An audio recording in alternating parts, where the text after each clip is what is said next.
Hey guys, so today's topic of the week is going to be the difference between a protest and an arbitration. Somebody had asked the benefits of one over the other, so let's talk about it a little bit. So anytime we break a rule in sailing, first thing we should do is absolutely do our penalty turns on the water. If you're ever in doubt about whether you broke a rule or not, 100% you should do that penalty straight away. Worst case, you lose a couple boats, you have a good downwind leg, good mark rounding, you could probably make up those boats or at least some of those boats along the way. Whenever we leave something up to the opinion of somebody else, it's a he said, she said, doesn't matter how much information we give them. It really comes down to how that person who's judging us feels about the situation, and whether the truth was told by both parties in the room. So, obviously, when a penalty happens on the water, somebody yells protest. Okay, from there, if it's followed through on land, a protest will be filed. Okay, so once a protest is filed, there's two options from there. The first option, as long as the sailing instructions allow for it, is an arbitration. Okay, so the quick overall difference between an arbitration and a protest is that an arbitration gives a quick opinion of how the protest would turn out, and it gives the person the opportunity who would potentially be found wrong an opportunity to take a post-race penalty. And I'll come back to what that is in a second. If it goes to a protest room and somebody broke a rule, somebody's going to get disqualified and the other person will be fine. Okay, so taking it back to the process here, right? So a protest is filed, there is an opportunity to go to arbitration. So the two parties go to arbitration. The way an arbitration works is there is a qualified judge. No other people are there to witness the situation, witness the meeting between the judge and the protestor and the protestee. They sit down, the judge listens to the story of the protestor and to the protestee. In that time, whilst they're listening, no witnesses are brought in. It's just your story and their story told to this judge. At the end of it, first off, the arbitrator will initially tell you if they think the protest will be valid, meaning you filed it on time, you said the word protest, and all of that, and you followed the proper procedures for filing it. If they think that the protest will be invalid, okay, right then and there, they're going to end the arbitration. Once they've established that it is valid, then they will listen to the two stories. Once the two stories have been told, like I said, no witnesses or anything will be told. The arbitrator has a couple options. One, they could just come out and say, if this was brought to the room and this was the story that was told, this is what I think the outcome of the protest would be. Okay, and they would say nothing would happen. Okay, and the protest would be dismissed. They would say you or the other person are in the wrong, and there's a good chance that that person or you would get disqualified. The other option is that they could say that this is too big of a case for them, meaning there was damage and injury, or you need a witness to actually understand the situation. It's something that they can't make a quick assumption to, or like I said, there is injury or damage that resulted in the incident, in which case then they would stop the arbitration there, not discuss it any further with you, and then send it to the protest room for the protest committee to hear. Okay, so let's go back to the first situation where the protest has been deemed valid. Has been deemed valid, but and they listen to the two stories. They can make a decision, or they can give you their opinion on what would happen. If they decide that, okay, let's just say in this situation the protestor would be in the wrong, the protestor at that point has the opportunity to take a post-race penalty.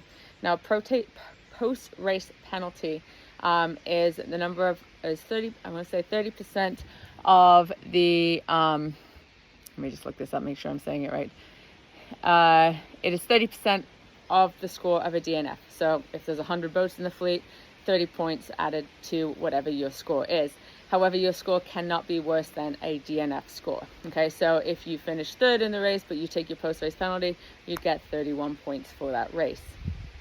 Okay, once you accept that penalty, you say, yep, okay, I was wrong, I will take that penalty. Okay, the protestee then will withdraw the protest from going forward. Okay, so you've accepted your penalty, you will get the points. The protest is then withdrawn from a protest hearing, and that is it.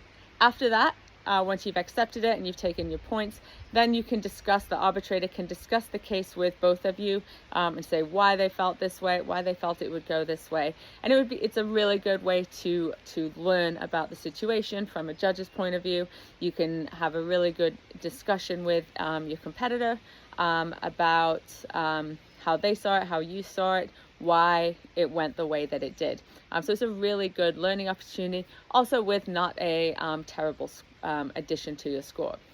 Now, since you know that that's the penalty now, right? So let's say we're in a 100-boat fleet and the score would be a 30-point penalty added to 100 points, added to your score. The worst you could get is 100 points, right? Or a DNF, so it'd be 102 points. So that would be the worst score you could get. Now, if you finish 80th in that race, okay, and you take you add those 30 points, well, you're still going to end up with a 102 score. So for you in that situation, you know, you kind of then are weighing the possibility of like, well, is it worth my chances of it actually going to a protest and it possibly being dismissed? Or are you just going to say, yeah, okay, that's fine, I was wrong, let's go chat over a beers about it? You know, so a little bit of like, I don't want to say gamemanship, but if you know you had a bad race and either you get disqualified or you take this penalty, the score is going to be the same, then you have to decide, is it worth following through with the arbitration, or do you just take your chances in the room? Okay, like I said, if it does go to the room and they are going to disqualify somebody because they do find that somebody broke the rule, you will, no questions asked, be given that DNF score, or DSQ score actually, depending how severe it is. All right, then you obviously could end up with a DNE or something like that. So anyway, that's kind of the main difference between the two. If the arbitrator does decide that, hey, look, this is a super complicated situation that I can't really sit here in like the 10-15 minutes that I have to hear these two stories and actually come up with the answer without hearing witness testimony, they're going to just send it straight to the room anyway, because it's not fair at that point for one person to hear two sides of the story that may be like completely different, all right, and they need that third person in there to kind of basically tie those two stories together. Now, if you are being protested, you do not have to do the arbitration. You can just take it to the room. It depends how confident you feel in that situation that happened on the water. You know, like I said, if you do end up going to a protest room, somebody will, and the rule is broken, somebody will be disqualified. And, you know, I've seen it go both ways, where you're so confident that it couldn't be you that broke the rule, and that they absolutely did, but it turns out that you ended up breaking the rule and you're disqualified. All right, and that's a bit of a bummer. You know, if you take it to arbitration, there's always the chance that you can be like, you can hear what the initial judge says, either take that penalty or take your chances then in the protest room. So again, a little bit of when you are in a protest situation, you know, kind of look at what the scores are, where you finished in the race, and how a DSQ versus a post-race penalty will dictate how many points you're going to end up with in that race. So that would be one way that you can decide whether to do it or not. Another way to think about it is sometimes just going into a protest room is so exhausting that it's just worth doing the arbitration just to kind of get it over and done with, so you can go home, especially if it's like a cold, windy, wet venue and you just want to kind of deal in the situation. You know, and as the protestor, you also don't have to take it to arbitration. If you're very confident in your read on the rules in that situation, then take it straight to the protest room and see what happens there. If you do not, as the protester, even if you have the arbitration, if you don't withdraw the protest will be heard by the race committee regardless of what you said, what was said beforehand. So a bit of responsibility on you as the protester to withdraw the protest if the protestee did accept the penalty. So you really, by good sportsmanship, should pull that protest out. But like I said, if you are not wanting to withdraw it and you do want to take it to the protest room, take it straight to the protest room and skip over the arbitration. Like I said, if there is an injury, damage, or anything along those lines where the penalty could be and should be possibly a little bit more severe than a DSQ, the arbitrator will probably just send it straight to the protest room anyway, because you'll need to figure all that out, especially if insurance ends up getting involved and all of that. But hopefully that doesn't happen. At the end of the day, my advice would be just to do your penalty turn on the water. Worst case, then it's clear. You can, if you think you're in the right, but there's a 50-50 chance, take your penalty and protest the other boat at the same time. Worst case, they're going to dismiss the protest in the room. Best case, you can get them disqualified. And even better, best case scenario, just avoid all penalty situations.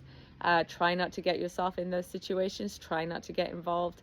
The boats that win regattas are the ones that stay out of those sort of situations. They see it setting up ahead of time. I did a previous talk about the awareness of what's happening on the race course. So anticipating something that's about to happen and then just avoiding it, sailing around it or kind of slowing down or doing a quick tack away and tack back just to stay out of a situation that's going to cost you. The rules are there to kind of keep us aligned. We are a self-governing sport in theory.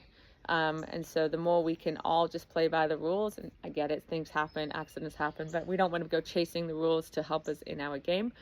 But the more you can avoid those situations, the easier it is for everyone. And at the end of the day, you can just either go home and have a nice dinner, have beer with your friends, whatever it is that you want to do. But that's probably the best situation that you can get yourself in. Shoot me a note if you guys have any questions on this. And yeah, I hope that cleared that up a little bit.